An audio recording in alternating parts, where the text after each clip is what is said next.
Hi there. Hello. Hi, Sarah. So Hi, Mike. welcome Hi, everyone. Sarah. Hi, José. Thank you everyone for joining us. So nice to be here today. The theme of the panel discussion today is breaking the barriers, reinventing luxury with Farfetch and Launchmetrics. It's a pleasure to be here. I'm Sarah Shannon. I'm the editorial director of Vogue Business, and I love this topic. I sort of reflect today. I've been editing a Vogue Business stories on the metaverse, Bored Ape, NFTs, cryptocurrency, and digital fashion. So, and 2 years ago, I don't think we were even touching on these topics. So, really, luxury reinvents itself time and time again, and very, very quickly. And I think our speakers today are going to be able to speak to that incredibly well. So first of all, a big welcome to José Neves, who is the CEO, founder and chairman of Farfetch. José, nice to have you here. Thank you. Thank you, Sarah, for having me. And also Michael Jace, who is the CEO of Launchmetrics. Hi, Michael.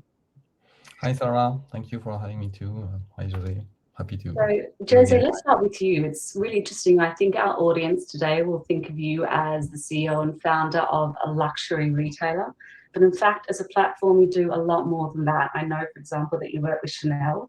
Tell us a little bit about how you've had to pivot your business to meet the changes the luxury industry has been going through.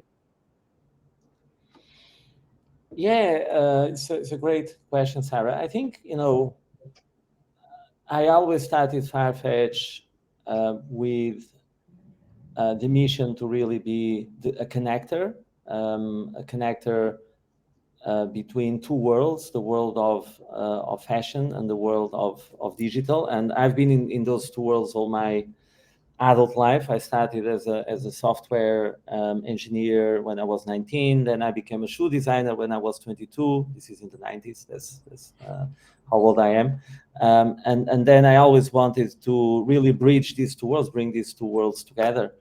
And I think at the core of our mission, that's what we do. We're a platform that connects the creators, which are the brands and the designers, and the curators, which are the boutiques, the retailers, the department stores, with the audience, a global audience that loves fashion, loves this fantastic, incredible part of human culture that is fashion. So being the global platform for the industry is really the ambition, and of course that changes over the time. We were never a retailer. Curiously, we were always a platform, and starting with a marketplace model, linking the boutiques, then the brands with consumers globally, expanding in the last 5 years into offering services, solutions for the industry, white labeling our platform with FPS. And of course, as the world changes, and you mentioned a few new developments that are coming, very exciting developments in our industry. It's how do we adapt to the now and to the future. And tell us maybe a little bit about where you see the future of the industry. I know you've obviously invested in New Guards Group. You're doing quite a lot of work with brands and actual retail spaces as well. A lot of people say retail's far from dead. Would you agree? Absolutely. I think we call it luxury new retail. That's the name we give the vision. I think the world of physical and digital is going to converge. If you look today, even post-COVID, around 80% of luxury purchases happen in retail environments, in physical environments. It used to be 13% pre-COVID. But the vast majority of action is still happening in physical stores, be it boutiques or department stores or the brand's own stores. And that experience has not been digitized. And more importantly, so as a consequence, it has not been personalized.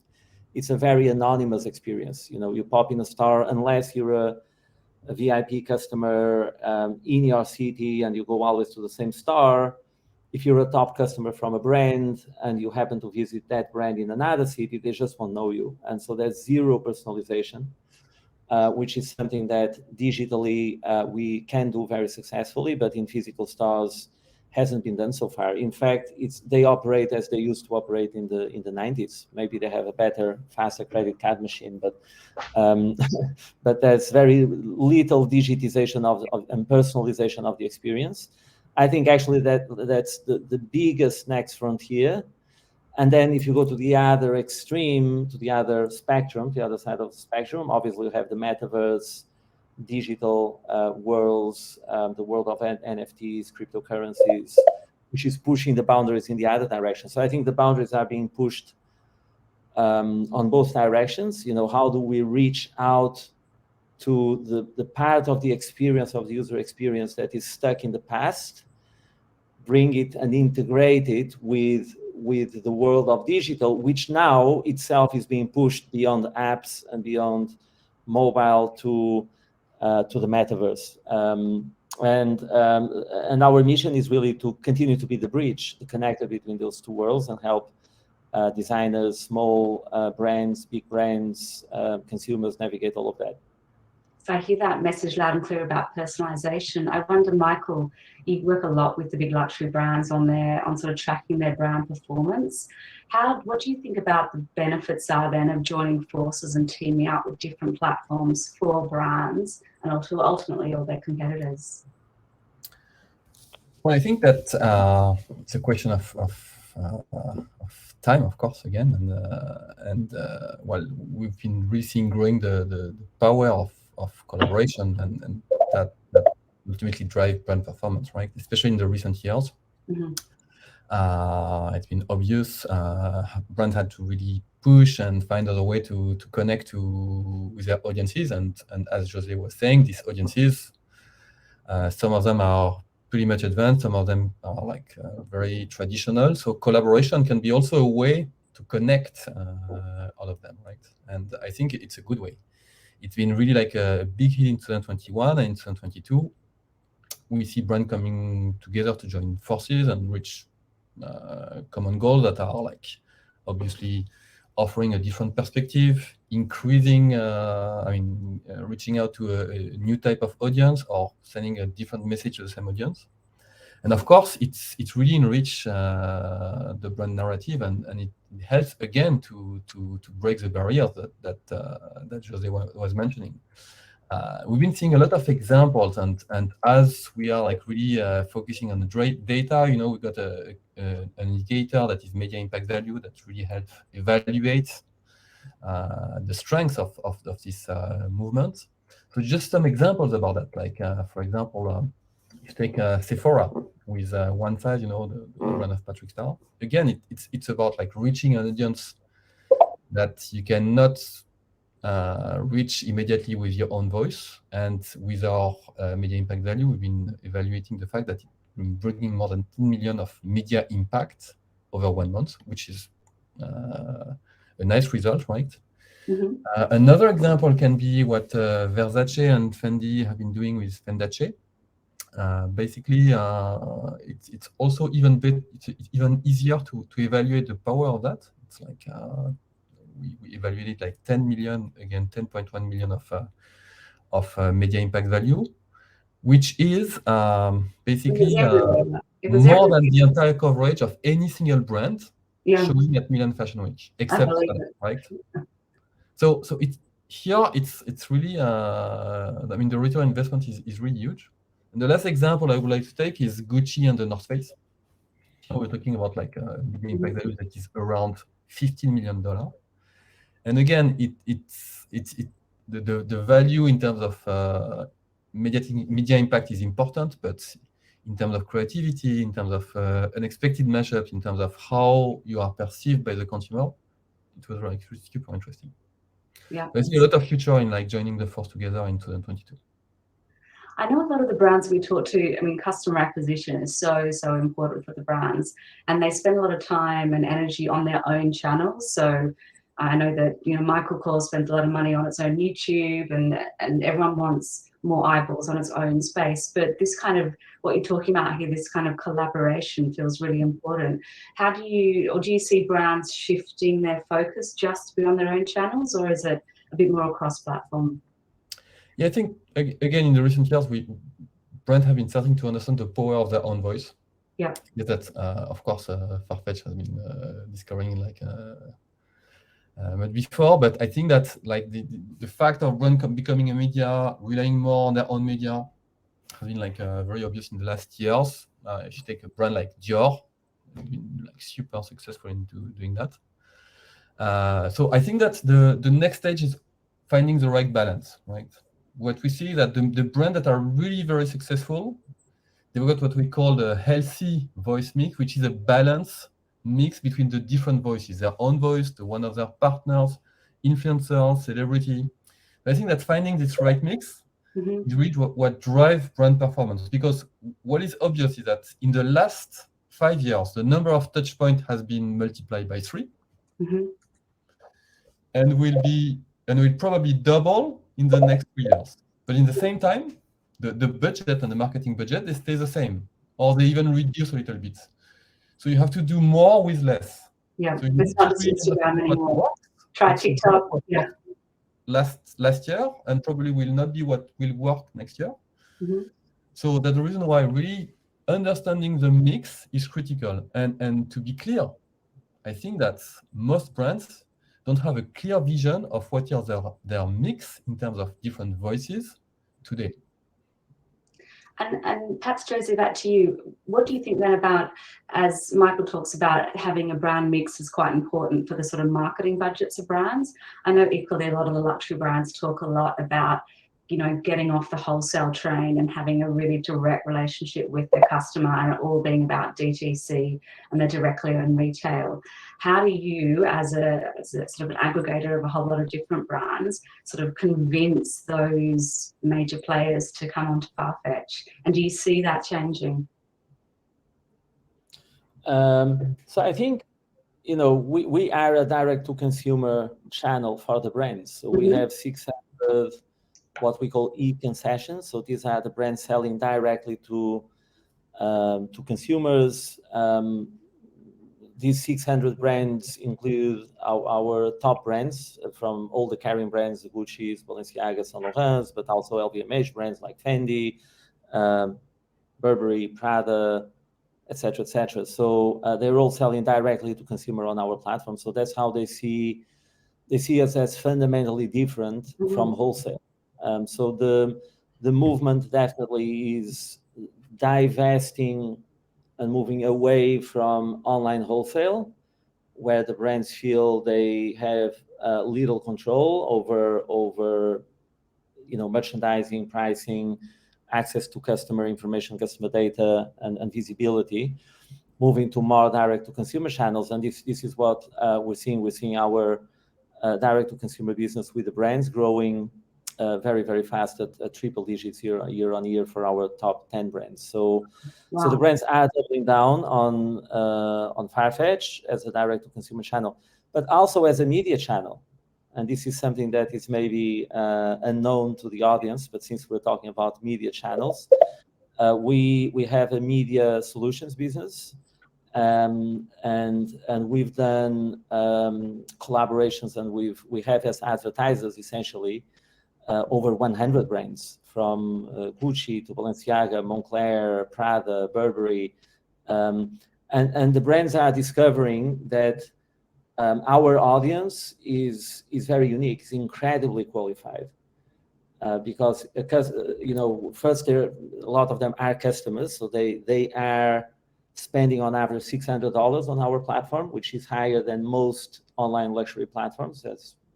I don't know any that are above $600. So we're at the pinnacle. It's the right audience because it's Generation Z.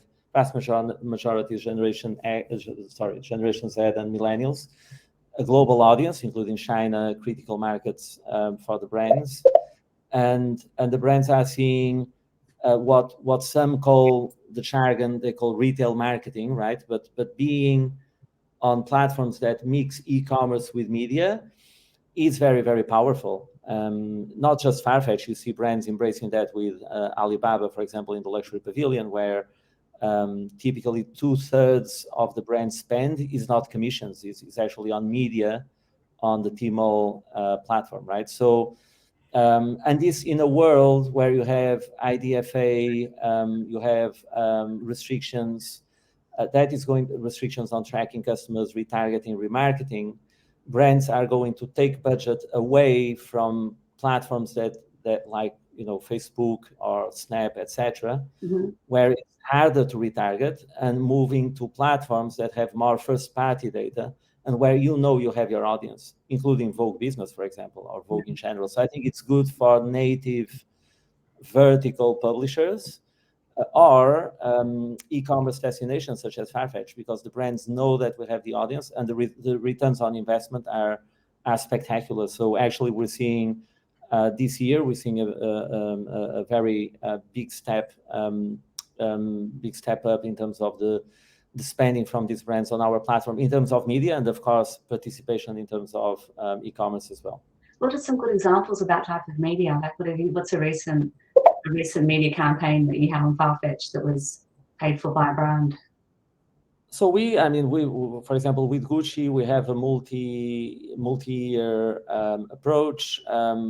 Recently, we've done a launch of their one of their sustainable lines, Off the Grid, I think it was called. They also had a campaign around parallel worlds, which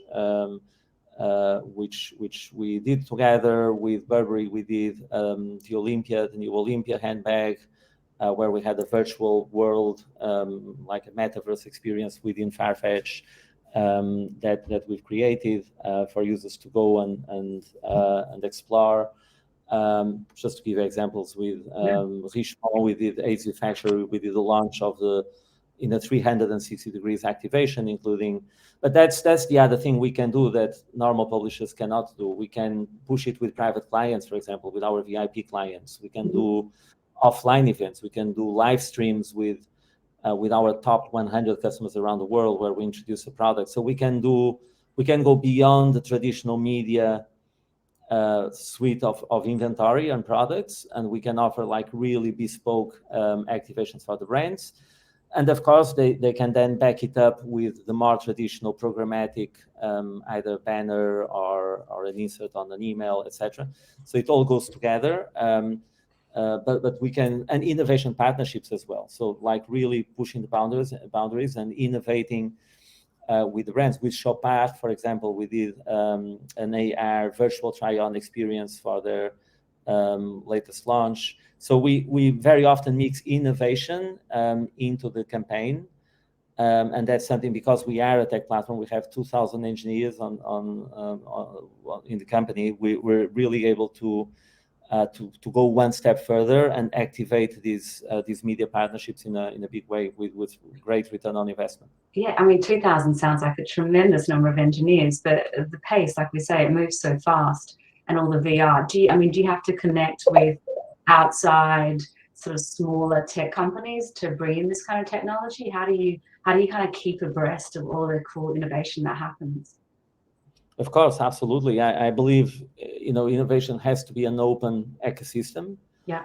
And we're constantly working with companies, across multiple things, be it resale companies, be it restoration services. We work with Restory, for example, for our restoration services. Sustainability, for example, is where we outsource a lot. We work with Good on You, for example, which is a third-party platform that scores, that rates brands and products, and that drives our Conscious Edit initiative, where customers can buy conscious products rated by a third party. We carbon offset all our shippings and returns. So we do that, obviously with collaborations with sustainability startups and ONGs. So it's a constant ecosystem of dozens. We even had our accelerator for a number of years called Dream Assembly, where we accelerated dozens of companies. Some of them we ended up acquiring, and others we're still partnering with them. It's so interesting, because I feel like, even 10 years ago, the luxury industry in particular was very like wait and see approach, and now we've got new guns like Farfetch who aren't new anymore, but you've been around so long, and just this kind of startup mentality I think is so fascinating. That the industry is embracing a lot more change, but picking it up from everywhere, not just building it in-house and coming up.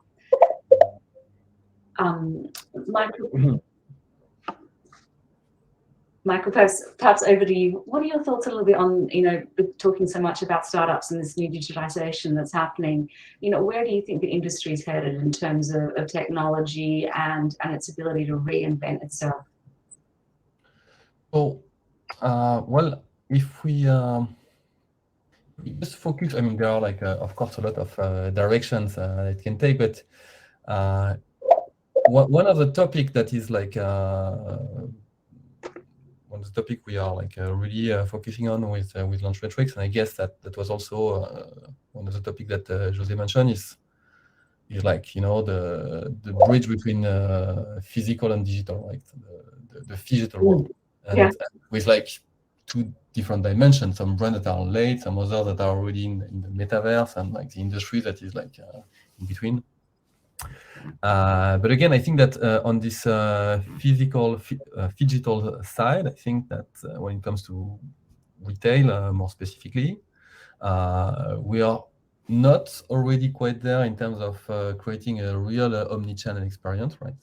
And which means really being able to leverage all the different platforms, create a full 360 degrees experience, and the goal is not only to maintain the attention, but also to create engagement on that. So I know that there are a lot of initiatives that are handled by Farfetch around that, about AR, virtual try-on, what you're doing with Snapchat, with your app. So it's not about, for me, it's not just about merging online and offline. It's really about, as you said, removing the boundaries, right? And imagine what it means and how it's going to transform the industry. So it's not about just, sorry, no, please keep going. No, I was saying it's just not about replacing physical with digital. It's really about crafting more meaningful experiences. Mm-hmm. And really how to help to create the dialogue between connect, as José was saying, the brand and the audience. I was going to say, speaking of sort of reinventing barriers and breaking boundaries, vintage has become is having a really interesting moment for the industry. And we have a question from the audience who wants to know, José, your point of view on the online luxury vintage market, which we've seen spectacular growth in. And I know you guys participate in quite a lot. Yes. We absolutely love the space. Farfetch has actually had a vintage section almost since day one. Very few people know about this because I think in the end we do so many things. But we started the company 12 years ago. 10 years ago, I started signing up vintage boutiques, and so we always had this real love because it's about the love of fashion, right? And this is something that is in the DNA of our company. And then more recently, as part of our sustainability goals, one of our goals in 2030 is to be more circular than linear through various models. And I think resale, pre-owned is a big driver of that. So we have absolutely invested in the space. We have a very large pre-owned section where you can find not just handbags, but ready-to-wear jewelry, lifestyle, and we typically source this from boutiques. That's our heritage. But we also opened up to our customers that want to recycle, to send us their old fashion items so that we upload them for resale. So I think in that we're very unique because I don't know any other new full price destination that also includes pre-owned at the scale we do. And I think, and recently we've made a big bet. We acquired a company called L'Exclusive, To your point, this company was part of our accelerator program back in the days, and we kept an eye on them. They helped power our second live program, which is a program where, as a customer, you can send your items to us. We will credit your account immediately and upload them on Farfetch. And we are going to, the vision is to white label this for brands, because as I speak to brands are coming to me and saying, listen, we want to power pre-owned and vintage. It's just that we don't have the operations to do that. So it's no longer a philosophical resistance, because there used to be a philosophical resistance. Brands used to say, no. Any piece that is sold pre-owned is a piece that I don't sell new. They understood that's not the case. First, their customers, from a sustainability point of view, expect it from them, but they also expect that as a service. You will expect in the future to go into any of these luxury stores with your old handbag or old pair of shoes, and over the counter, give it to the brand to be credited a certain amount for a new purchase, right? And this white labeling of pre-owned, which includes vintage, but not just vintage. It doesn't need to be vintage; can be just 6 months old. Is going to be a big movement in the industry, and the brands need help technologically, because it's difficult to, for example, how do you price in real time, right? At a boutique point, over the counter, and then how do you sell these items? Because the brand.com channel is not enough, right? You will have to integrate with Vestiaire Collective, Real, Farfetch, other pre-owned marketplaces where you can effectively sell the stock. And so how do you power this from an operational and from a technological perspective? So we're stepping into this space, and we're going to market with a white label solution for brands to help them as well, because I think this is a very exciting area for the industry from a sustainability point of view, but also from a customer expectation point of view. That really will be reinventing retail. I look forward to that day when it happens, and it's great to see the secondhand vintage on your site already, José. I certainly have shopped a few products. We're going to have to wrap it up there. It's been so interesting. Thank you so much, everyone, for joining us. Michael, thank you so much to you for having us here today, and Launchmetrics. And José, thank you for your time. Thanks a lot. Bye, everyone. Thank you for having me. Thank you. Bye, José. Bye.